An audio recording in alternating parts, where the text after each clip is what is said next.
نرحب بكم مرة أخرى في واحدة من مسيرات مؤسسة عبد الحميد شومان مع ضيف محاضر جديد والأستاذ محمود عبد الرؤوف القاسم، وهو باحث متفرغ في البحث العلمي، وصدرت له العديد من المؤلفات، من أهمها الكشف عن حقيقة الصوفية ومصر ليست بمصر، والإسلام وحقائق العلم.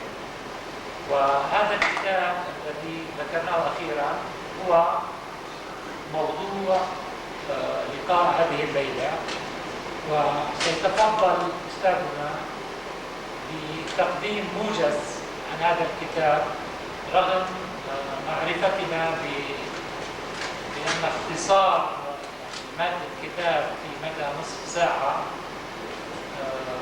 أمر ليس بالسهل، لكن عادة من تقاليد هذه المؤسسة إقامة الحوار والنقاش من أجل التبادل والتفاعل الثقافي بعد المحاضرة، وهذا ما يغني ويتيح للمحاضر أن يقول مزيد عن المجال الذي يتحدث. نرحب بحاضرنا ونترككم للتأكيد به معي. أشكر الأستاذ على تقديمه. من أجل السرعة لأن الوقت قصير، وقت المحاضرة قصير، لذلك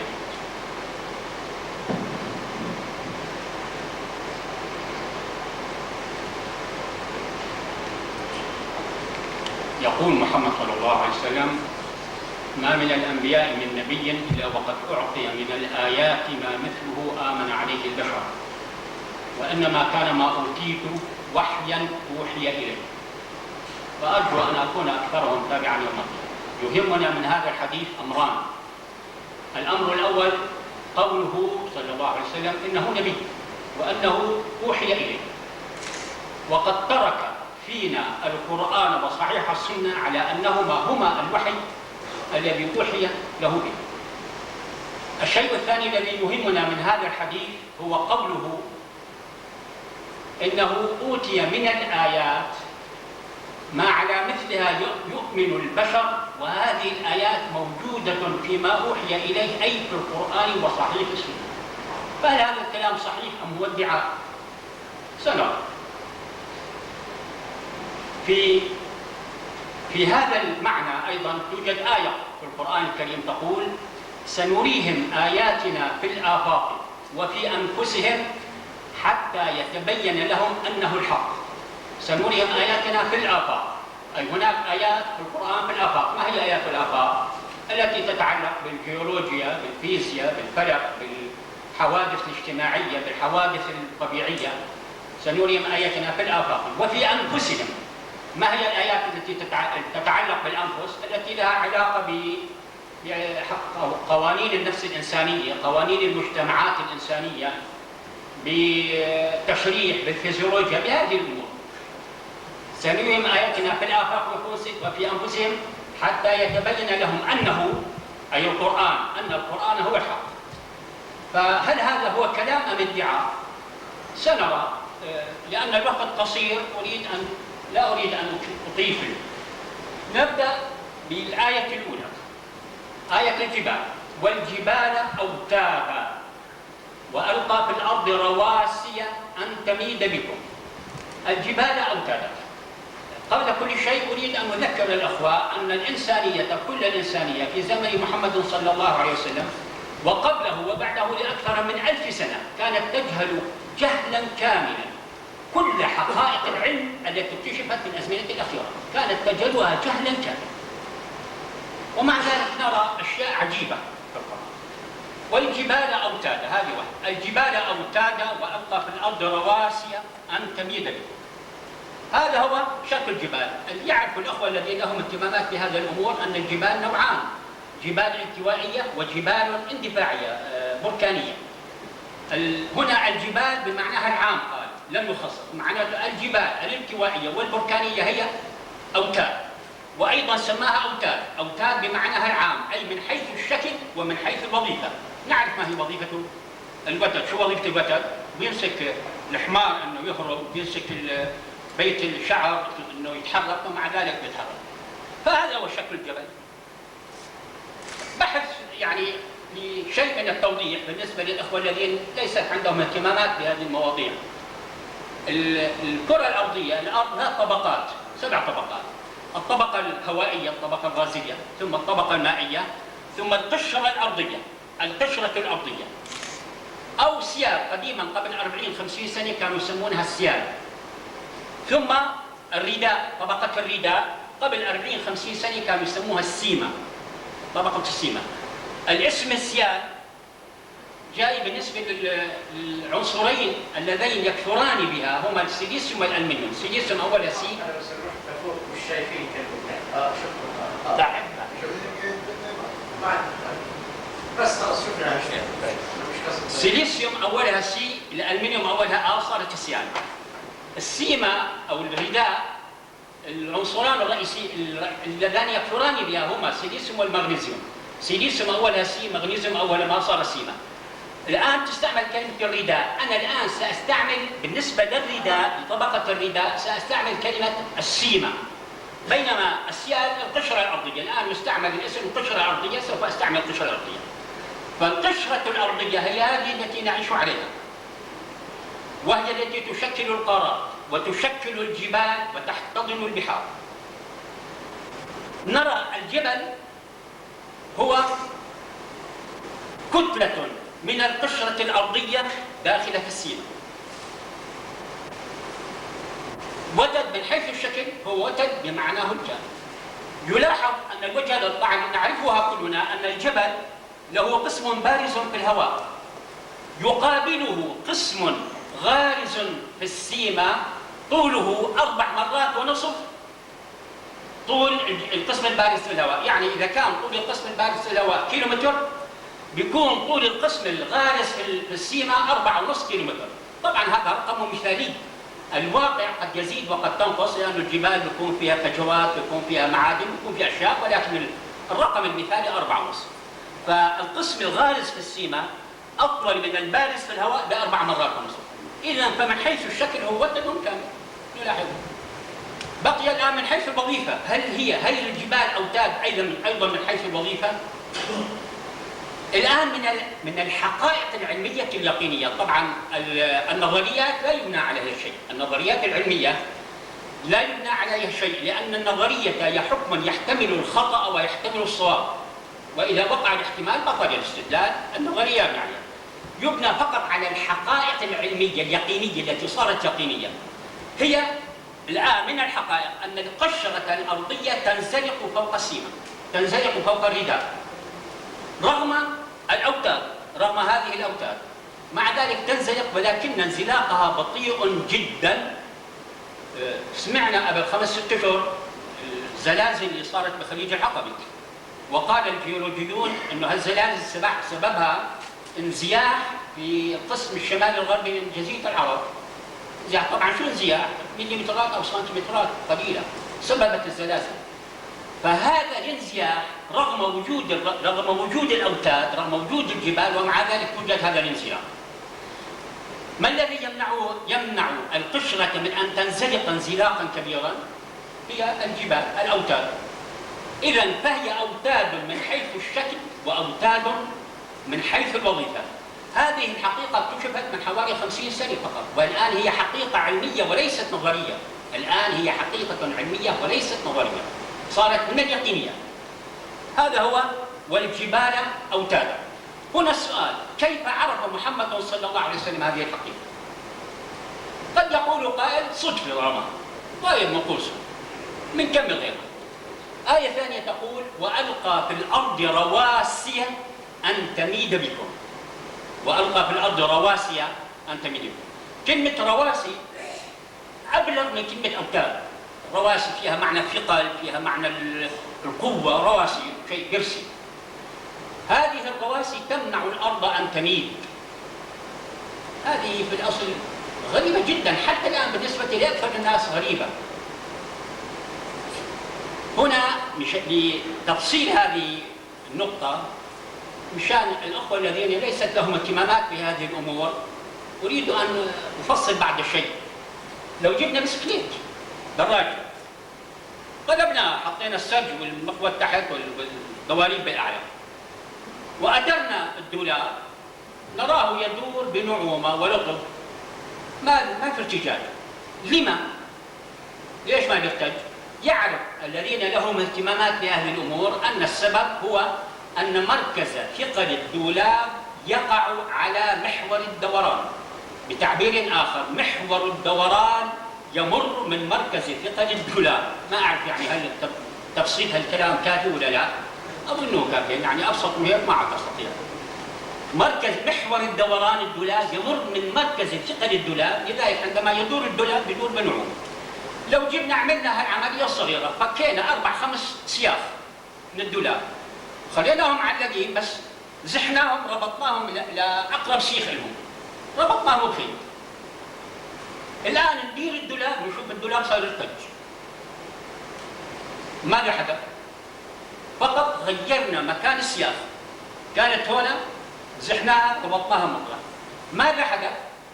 يعرف المختصون بهذه الأمور أن مركز ثقل الدولاب انتقل من مكانه، فكان بالأول يقع على محور الدوران، الآن صار خارج محور الدوران، لذلك لما ندير الدولاب يرتج.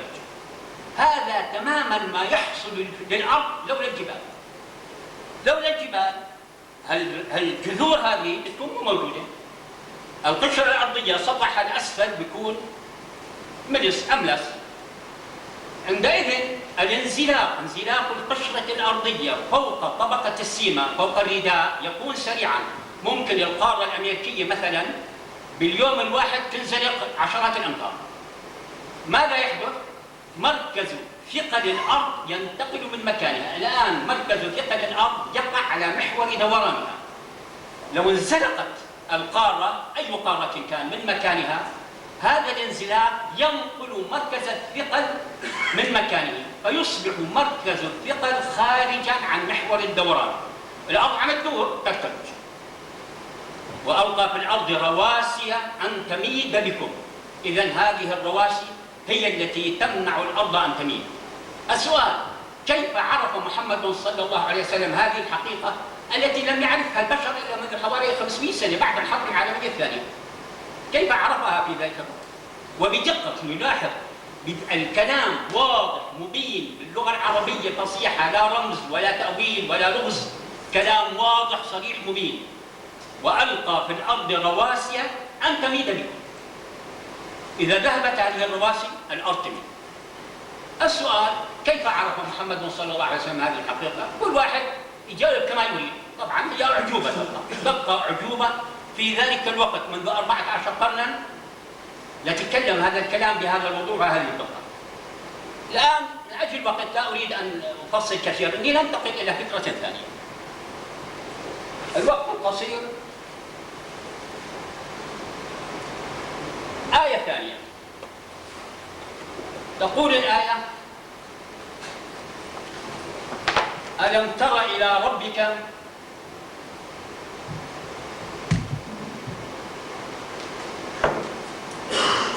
ألم تر إلى ربك كيف مد الظل ولو شاء لجعله ساكنا ثم جعلنا الشمس عليه دليلا ثم قبضناه إلينا قبضا يسيرا.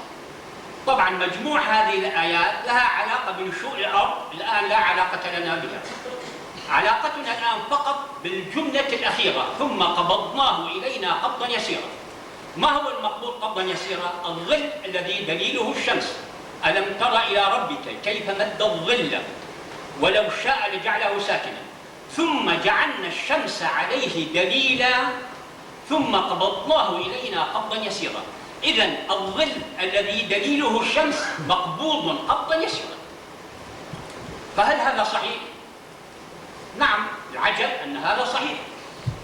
هذه صورة طبعا رمزية. يعرف الأخوة المختصون بهذه الأمور أن الأشعة عندما تسير أي أشعة. الآن نحن نتكلم عن أشعة الشمس لأن موضوعنا ثم جعلنا الشمس عليه دليل، إذا الذي يهمنا هنا هو أشعة الشمس. عندما تسير في وسط متجانس تسير بخطوط مستقيمة، كل الأشعة تسير بخطوط مستقيمة بسرعة 300,000 كيلومتر في الثانية. فإذا اصطدمت بوسط تختلف كثافته تنكسر الأشعة. بتكون ماشي بخط مستقيم، اصطدمت مثلا بالهواء، الأشعة اللي جاية من الشمس ما دامها في الفراغ ماشي بخط مستقيم، اصطدمت بالهواء تنكسر فتسير أكثر. كانت ماشي بالأول بهذا الشكل، اصطدمت بالهواء نشوفها انكسرت عليه. هذا الانكسار حقيقة ثابتة ليست نظرية، لأن هي حقيقة من الحقائق اليقينية الثابتة. بيستطيع كل واحد يشوفها منكم، لابد إلا واحد زمانه معه قضيب مستقيم حطه بالمي شافه، بس يحطه بالمي يشوفه مطعوج، يرفعه من المي يشوفه رجع مستقيم، يرجعه للمي يشوفه مطعوج. ما هو السبب؟ هو انكسار الأشعة عندما تخرج من الماء كثافة الماء أكبر من كثافة الهواء، فعندما تخرج من الماء إلى الهواء تختلف الكثافة فتنكسر الأشعة. نفس الشيء يحصل للأشعة الآتية من الشمس عندما تصطدم بالهواء. هنا الآن لنفرض أن الأرض لا هواء فيها، لا يوجد فيها هواء، وعندنا هذا العمود، هاي الأرض وهذا هو العمود. فلو فرضنا لا يوجد هواء، الأشعة اللي بتيجي من الشمس هو الشعاع الأسود هذا، بهمنا الشعاع اللي بيصطدم بالعمود. نحن الآن مو كل الأشعة بس اللي بيصطدم العمود، الشعاع اللي بيصطدم بالعمود هو هذا الأسود، بنشوفه يأتي لوين؟ لهو بيصير ظل العمود لحد هون. وهذا السوداء الخط الأسود. بوجود طبقة الهواء، عندما وجدت طبقة الهواء جاءت الأشعة من الشمس عندما تتصل بطبقة الهواء بينكسر الظل. فهذا الشعاع الأول بروح ما عاد له شغل، بصير يجي لهون. الشعاع الذي يسبب الظل الآن هو الأحمر، بيجي لهون بينكسر بيصدم الظل، بيصير هنا الظل. الآن بوجود الهواء صار الظل مكان الظل الحمراء، فنرى أن الظل قد قبض قبضا يسيرا بسبب إيه؟ بسبب الهواء، طبقة الهواء. ألم تر إلى ربك كيف مد الظل ولو شاء لجعله ساكنا ثم جعلنا الشمس عليه دليلا ثم قبضناه إلينا قبضا يسيرا. نرى أن الظل مقبوض قبضا يسيرا. فكيف عرف محمد صلى الله عليه وسلم هذه الحقيقة مع العلم أن كل الدنيا كانت تجهل كل حقائق العلم التي اكتشفت في الأزمنة الأخيرة؟ فكيف عرفها محمد؟ كل واحد يفسرها كما يريد. طبعا لو كانت بشرح أوسع بيكون أحسن، ولكن مضطرون للإسراع من أجل الوقت. لننتقل إلى آية الله. والأرض بعد ذلك دحاها أخرج منها ماءها ومرعاها. والأرض بعد ذلك دحاها. نفتح كتب اللغة، معاجم اللغة، نرى أن كلمة دحى تعني قذف، دفع، دحرج. يأتون بالأمثلة، تأتي المعجم بالأمثلة. مثلا دحاه المطر، دحى المطر الحصى. كيف يدحو المطر الحصى؟ بدحيه، يعني بدفعه، بدحرجه. مثلا في حديث عبد الله بن عمر فدحاه السيل بالبطحاء، غريق ماء دحاه السيل بالبطحاء، دفعه دحرجه في البطحاء. مثلا يقولون بيلعبوا، كانوا يلعبوا بالجوز او بالاحجار، ابعد المرمى وادحوا يعني ادفعوا، اقذفوا، دحرجوا. مبحث النعامه التي تضع فيها البيت يسمى الادحيه. لما يسمونها الادحيه؟ لانها تدحو الرمل برجلها، تدحو الرمل تقذفه الى الخلف، فيسمى مكانها الادحيه، تضع فيها البيت. في مثلا عندنا في لعبه كانت استعبطوها بعد اشوفها من حوالي 40-50 سنه، لعبه الكره الخشبيه، كانت لعبه شعبيه منتشره بتكون خاصه ببلادنا هون. كره خشبيه اكبر من كره التنس، اكبر من قاره التنس بشويه او حجمها او اكبر منها.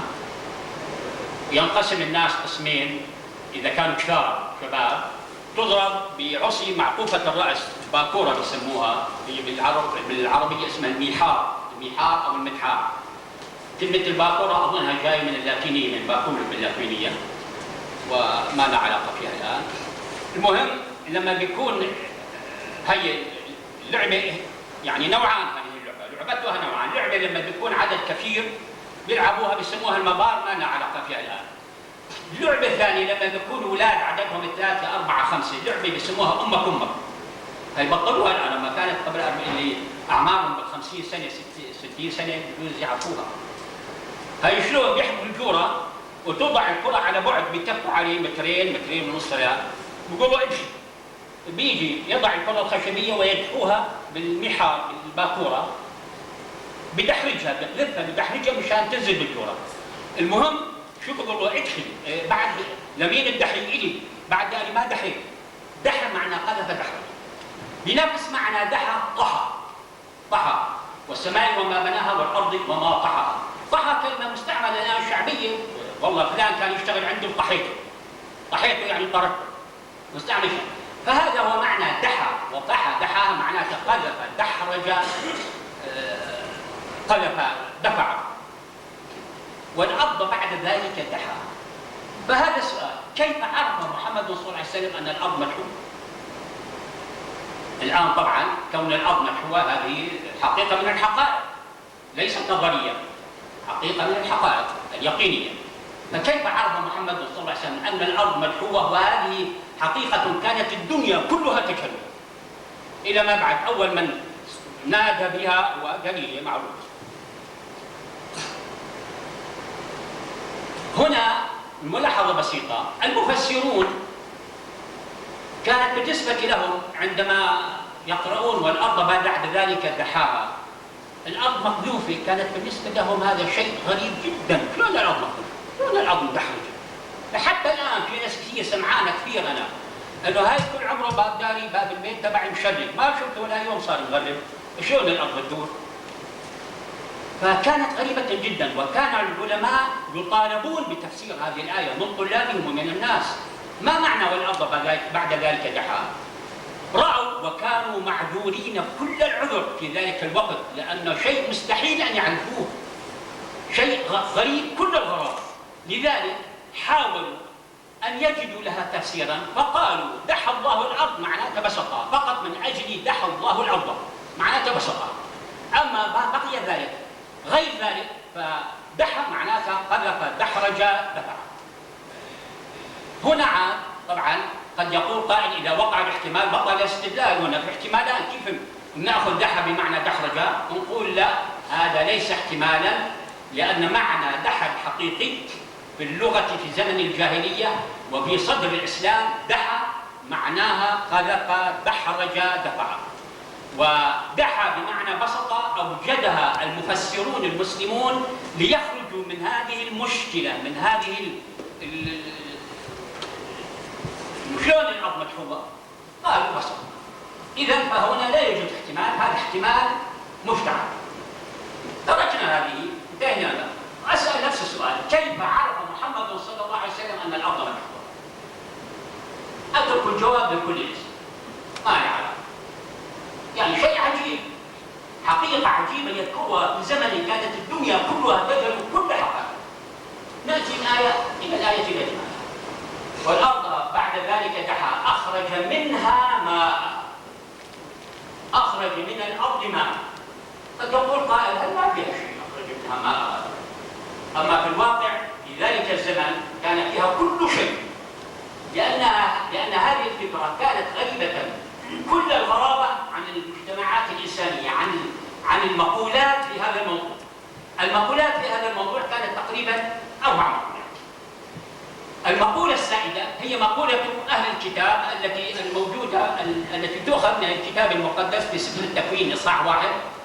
يقول في البدء خلق الله السماوات والأرض وكانت الأرض خربة وخالية وعلى وجه الغمر ظلمة وروح الله يرف على وجه المياه، إلى أن يقول بهن هنا عاد تيجي وقال الله ليكن جلد في وسط المياه وليكن فاصلا بين مياه ومياه، فعمل الله الجلد وفصل بين المياه التي تحت الجلد والمياه التي فوق الجلد، وكان كذلك ودع الله الجلد سماء كان مساء وكان صباح يوما ثانيا. وقال الله: لتجتمع المياه تحت السماء إلى مكان واحد ولتظهر اليابسة، وكان كذلك. ودعا الله اليابسة أرضا ومجتمع المياه دعاه بحارا. إذن فهذه تقول إن الأرض خرجت من بين المياه الغمر، المياه الخضم الكبير الذي منه قسم فوق السماء، ومنه قسم صارت منه السماء، ومنه قسم تحت السماء، ومنه خرجت الأرض. هذه الفكرة التي كانت سائدة عند أهل الكتاب. المثقفون باليونانيات كانت عندهم فكرة ثانية، كانوا يرون العناصر الأربعة، الاستقصاءات الأربعة، أن في أعلى عليين توجد النار، نار لطيفة حامية إلى آخر ما لها علاقة. تبردت أجزاؤها السفلى، أجزاء النار السفلى تبردت فكان الهواء، وتبردت أجزاء الهواء السفلى فكان الماء، وتبردت أجزاء الماء السفلى فكان التراب. ومن هذه العناصر الأربعة، النار والهواء والماء والتراب، تشكلت بقية الأشياء. إذن فالمثقفون باليونانية كانوا يرون أن الأرض خرجت من الماء. عند الهنود مثلا، الهنود كانوا يعتقدون أن هناك مياه ضخمة جدا، بحر طويل عريض ليس له آخر أو في لا نهاية أو هكذا، والأرض هي عبارة عن ربع كرة أو ثلث كرة محمولة على الماء، تحملها سلحفاة أو شيء هيك هذا. فأيضا شيء يعني هذه كانت سائدة في الهند، تقريبا وجودها في بلادنا كان قليل. في جزيرة العرب كانوا يرون، بل حتى الآن يوجد من يرى هذا، كانوا يرون أن الشتاء مثلا ينزل هناك بحار في السماء ينزل منها الشتاء، من بحار في السماء. مثلا مؤلف له قصيدة راح عن بالي البيت، النصف الأول الشطر الأول، حاصل الشطر الثاني بيقول: ولم يحجبهما عني البحار عن الأشياء ما نعرفها. فإذا الفكر، المقولات التي كانت سائدة هي أن الأرض خرجت من الماء. جاء القرآن يقول إن ماء الأرض أخرج من الأرض، والآن هذه هي يقينية علمية أن ماء الأرض هو خرج من الغازات التي كانت موجودة في الأرض، الأكسجين والهيدروجين تفاعلت ثم تشكلت المياه. فهذه المخالفة خالف القرآن بها كل الأفكار التي كانت موجودة، ثم ظهر أن هذه المخالفة هي الصحيحة. فكيف عرف محمد صلى الله عليه وسلم هذه الحقيقة؟ يفسرها كل واحد كما يريد. أما أنا شخصيا فلا أراها، لا أرى لها إلا التفسير الذي قاله محمد، أنها وحي من لدن عليم خبير.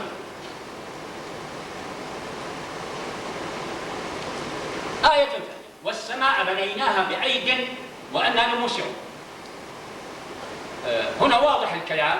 السماء، طبعا السماء في القرآن تأتي بثلاث معاني: إما السماء بمعنى العلو، مثل كمن يصعد في السماء، أو أمنتم من في السماء أن يخسف بكم الأرض، هنا بمعنى العلو. والسماء بمعنى الطبقة الكونية، مثل وزينا السماء الدنيا بمصابيح. والسماء بمعناها العام أي الكون كله، مثل الآية هذه: والسماء بنيناها بأيد. الأيد يعني القوة. فالسماء التي بنيت توسع، والسماء بنيناها بأيد وإنا لموسعون. موسعون ماذا؟ موسعون للكلام الذي قبلها: السماء المبنية، السماء التي بنيت.